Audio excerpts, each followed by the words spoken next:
എല്ലാ വ്യാഴാഴ്ച ദിവസങ്ങളിലും അമ്മ ഹനുമാൻ ക്ഷേത്രത്തിൽ പോകും. അങ്ങനെ ഇന്ന് ഞാനൂടെ ഉണ്ടെന്ന് പറഞ്ഞാൽ അമ്മയുടെ കൂടെ ഞാനും കൂടെ ഇറങ്ങി. ബസ് കിട്ടിയപ്പോൾ പ്രിയദർശിനിയായിരുന്നു. അങ്ങനെ ആ പൈസ ലാഭമായി. അങ്ങനെ നേരെ അമ്പലത്തിലെത്തി. അമ്പലത്തിൽ വ്യാഴാഴ്ച ദിവസം ആയതുകൊണ്ട് തന്നെ നല്ല തിരക്കുണ്ട്. നാരങ്ങയെല്ലാം വാങ്ങി നമ്മൾ അകത്ത് കയറി നാരങ്ങ വിളക്കെല്ലാം കത്തിച്ച് തൊഴുത് കഴിഞ്ഞ് പ്രസാദം എല്ലാം വാങ്ങി പുറത്തിറങ്ങി. വെണ്ണയാണ് കേട്ടോ ഹനുമാൻ ക്ഷേത്രത്തിൽ എപ്പോഴും പ്രസാദമായിട്ട് തരുന്നത്.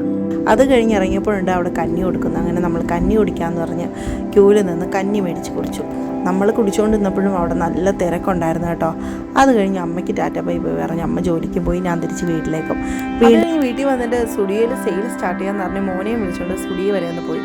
അത്യാവശ്യം നല്ല കളക്ഷൻ എല്ലാം ഉണ്ടായിരുന്നു. ഈ ടീഷർട്ടെല്ലാം വരുന്നത് 149 റുപ്പീസിനും, അതുപോലെ തന്നെ ഈ പാൻറ്റെല്ലാം 499, പിന്നെ ഈ ക്രോപ്പ് ടോപ്സ് എല്ലാം വരുന്നത് 299, പിന്നെ നെയിൽ പോളിഷ് എല്ലാം 29 റുപ്പീസ്, ലിപ്സ്റ്റിക്ക് 49 റുപ്പീസും ഒക്കെയാണ് കേട്ടോ വരുന്നത്. അത് കഴിഞ്ഞ് കിഡ്സിൻ്റെ സെക്ഷനിൽ പോയി. സ്റ്റുഡിയോയിൽ കിഡ്സിൻ്റെ ഡ്രസ്സൊന്നും എനിക്ക് വലിയ താല്പര്യമില്ലാത്തതുകൊണ്ട് തന്നെ അതൊന്നും എടുത്തില്ല. അങ്ങനെ എനിക്ക് ഇഷ്ടപ്പെട്ട ഒരു 2-3 ഡ്രസ്സെല്ലാം ഞാൻ എടുത്തിട്ടുണ്ട്. അപ്പോൾ ഇത്രയേ ഉള്ളൂ ഇന്നത്തെ വ്ളോഗ്.